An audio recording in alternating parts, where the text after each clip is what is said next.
PSC പരീക്ഷാ ക്രമക്കേടിൽ നീതിയുക്തമായ അന്വേഷണം നടത്തിയാൽ ഇപ്പോഴത്തെ ചെയർമാൻ മാത്രമല്ല മുൻ ചെയർമാൻമാരും ജയിലറയ്ക്കുള്ളിലാകുമെന്ന് BJP നിയമസഭാ കക്ഷി നേതാവ് BB ഗോപകുമാർ.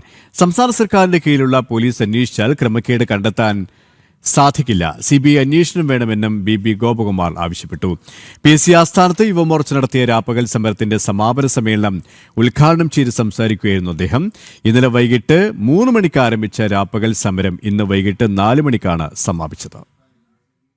24 മണിക്കൂർ നീണ്ട രാപ്പകൽ സമരത്തിനാണ് ഇന്ന് സമാപനമായത്. PSC ക്രമക്കേടിൽ സമരം കടുപ്പിക്കുകയായിരുന്നു യുവമോർച്ച. വൈകിട്ട് 4 മണിക്ക് നടന്ന സമാപന സമ്മേളനം BJP നിയമസഭാ കക്ഷി നേതാവ് BB ഗോപകുമാർ ഉദ്ഘാടനം ചെയ്തു. ഇടതും വലതും തമ്മിൽ അഡ്ജസ്റ്റ്മെന്റ് ആണ് നടക്കുന്നത്. പിണറായി വിജയൻ മാറി VD സതീശൻ വന്നു എന്നതിനപ്പുറം കാര്യമായ മാറ്റങ്ങളൊന്നും ഉണ്ടായിട്ടില്ല എന്ന് BB ഗോപകുമാർ പറഞ്ഞു. ജനങ്ങൾക്ക് VD സതീശൻ സർക്കാരിനുള്ള വിശ്വാസം നഷ്ടമായി. PSC ക്രമക്കേടിന്റെ സത്യാവസ്ഥ പുറത്തുവരണമെങ്കിൽ കേന്ദ്ര ഏജൻസി അന്വേഷിക്കണമെന്നും BB ഗോപകുമാർ കൂട്ടിച്ചേർത്തു. കേരളം ഭരിച്ച 2 മുന്നണികളും വ്യാപകമായ ക്രമക്കേടുകൾക്ക് PSCക്ക് മുന്നിൽ സാക്ഷ്യം വഹിച്ചിട്ടുണ്ട്.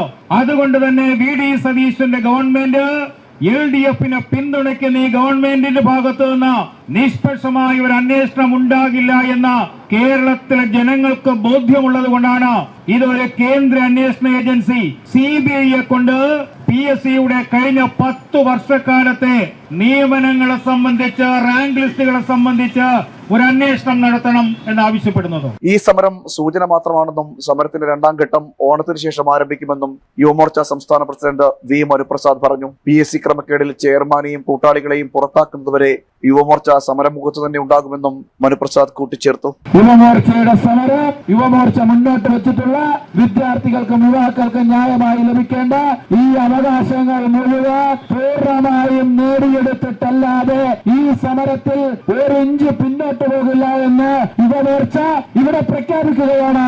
ആ പ്രഖ്യാപനത്തിന്റെ തുടക്കം ഈ സമരപ്പന്തലിൽ നിന്ന് ആരംഭിക്കുകയാണ്. PSC ചെയർമാൻ MR ബൈജുവിനെയും അംഗങ്ങളെയും പിരിച്ചുവിടുക, ക്രമക്കേടിൽ കൃത്യമായ രീതിയിൽ അന്വേഷണം നടത്തുക, PSC നിയമനങ്ങൾ കൃത്യമായി നടത്തുക തുടങ്ങിയ ആവശ്യങ്ങൾ ഉന്നയിച്ചുകൊണ്ടാണ് യുവമോർച്ച രാപ്പകൽ സമരം ആരംഭിക്കുന്നത്. തിരുവനന്തപുരം പട്ടത്തെ PSC ആസ്ഥാനത്തിന് മുന്നിൽ ഇന്നലെ വൈകിട്ട് 3 മണിക്കാണ് സമരം ആരംഭിച്ചത്.